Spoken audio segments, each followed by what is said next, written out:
Nós precisamos nos reencantar com Deus. Deus está sempre nos visitando, mas nós precisamos estar atentos para perceber essa presença, essa sua visita, e nos reencantar com Ele.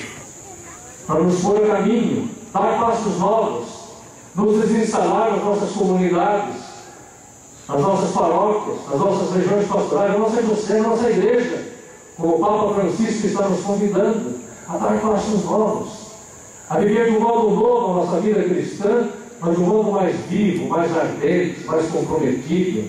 Mas para isso é necessário se reencantar com o Senhor. Na medida que nós nos reencantamos com o Senhor, nós vamos descobrindo que precisamos caminhar juntos, como igreja, como comunidade. Ninguém vive a sua fé sozinho. Nós precisamos compartilhar a nossa fé. Nós precisamos organizar a nossa ação evangelizadora.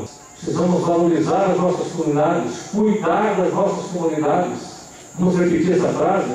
Nós precisamos cuidar das nossas comunidades. Nós precisamos cuidar das nossas comunidades. Nós podemos ter essa certeza, o Senhor está nos enviando, ou está nos reenviando como igreja viva. Nós somos cada vez mais uma igreja que toma consciência de que é uma igreja missionária. Uma igreja que precisa se pôr a caminho, como dizia o Papa no início do seu pontificado, Papa Francisco. Uma igreja que precisa caminhar, precisa andar para poder evangelizar. Então precisamos nos desinstalar, buscar formas novas de pastoral, de evangelização. E um dos elementos preciosos que nós aprendemos ou reaprendemos nesses dias é contar com a nossa juventude. Os jovens têm muito para dar, dos jovens para os jovens, deles para a igreja, deles para a nossa sociedade. Então nós precisamos de fato acreditar na juventude. Deus acredita em nós, Deus acredita na juventude, e Ele quer de fato que também todos nós acreditemos na juventude.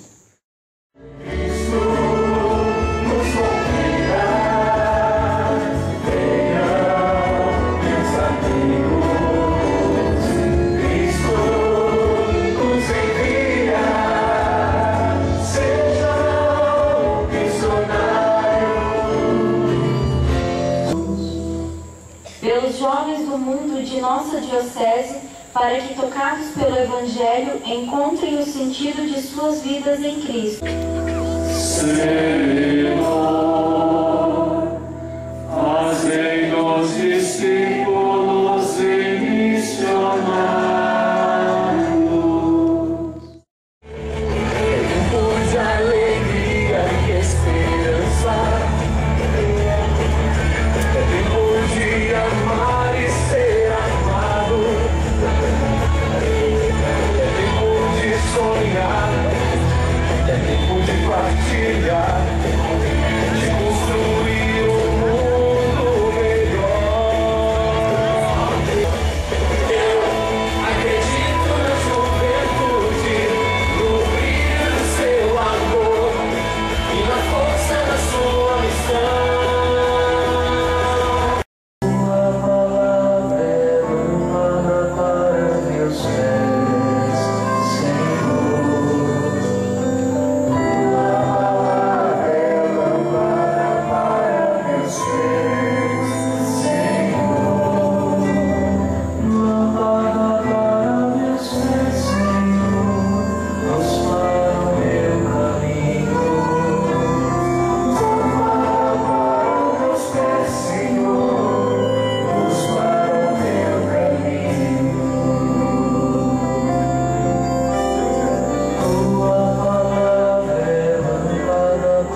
Mais uma